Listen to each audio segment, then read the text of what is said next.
Nephrotic syndrome एक गंभीर kidney विकार है जो मुख्यतः किडनी के ग्लोमेरुली को प्रभावित करता है। यह स्थिति तब उत्पन्न होती है जब किडनी की फिल्टर करने वाली इकाइयां ठीक से कार्य नहीं कर पाती, जिसके परिणाम स्वरूप शरीर से अत्यधिक प्रोटीन मूत्र के माध्यम से बाहर निकलने लगता है। इस स्थिति के कारण कई लक्षण उत्पन्न होते हैं, जैसे प्रोटीन्यूरिया, हाइपोएल्ब्यूमिनेमिया, एडिमा और हाइपरलिपिडेमिया।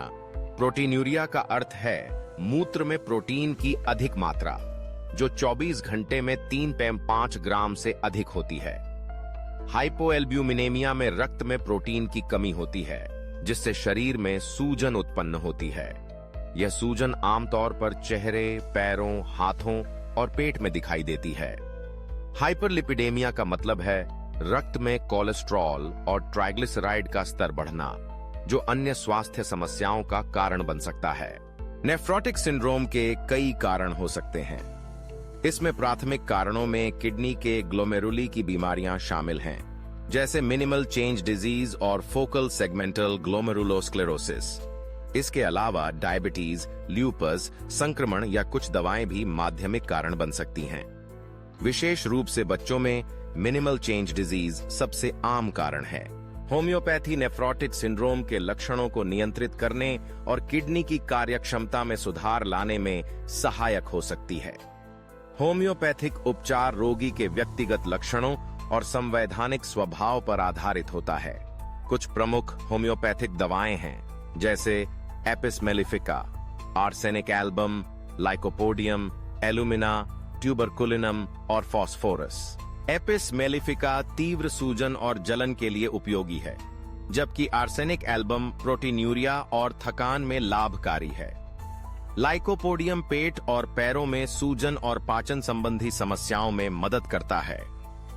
एलुमिना कब्ज और शुष्क त्वचा के लिए उपयुक्त है, जबकि ट्यूबरकुलिनम पुराने मामलों में प्रतिरोधक क्षमता बढ़ाने में सहायक है। फॉस्फोरस अत्यधिक प्यास और कमजोरी के लक्षणों को ठीक करने में मदद करता है। हालांकि होम्योपैथिक उपचार के साथ कुछ सावधानियां बरतनी चाहिए। सबसे पहले किसी योग्य होम्योपैथिक चिकित्सक की सलाह लेना आवश्यक है। इसके अलावा यदि रोगी एलोपैथिक दवाएं ले रहा है तो उन्हें अचानक बंद नहीं करना चाहिए।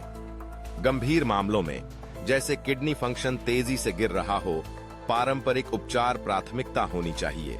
जीवन शैली और आहार में भी कुछ महत्वपूर्ण बदलाव करने की आवश्यकता होती है। नमक का सेवन कम करना चाहिए, क्योंकि अधिक नमक सूजन को बढ़ा सकता है। प्रोटीन युक्त आहार लेना भी महत्वपूर्ण है, लेकिन यह डॉक्टर के निर्देशानुसार होना चाहिए। संक्रमण से बचना भी आवश्यक है, क्योंकि नेफ्रोटिक सिंड्रोम में संक्रमण का खतरा बढ़ जाता है।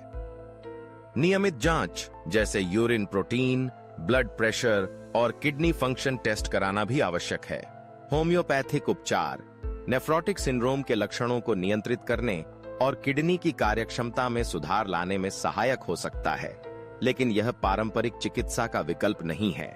गंभीर लक्षणों के मामले में तुरंत नेफ्रोलॉजिस्ट से संपर्क करना चाहिए। यह जानकारी सामान्य शिक्षा के लिए है और किसी भी उपचार को शुरू करने से पहले योग्य चिकित्सक से परामर्श अवश्य लेना चाहिए।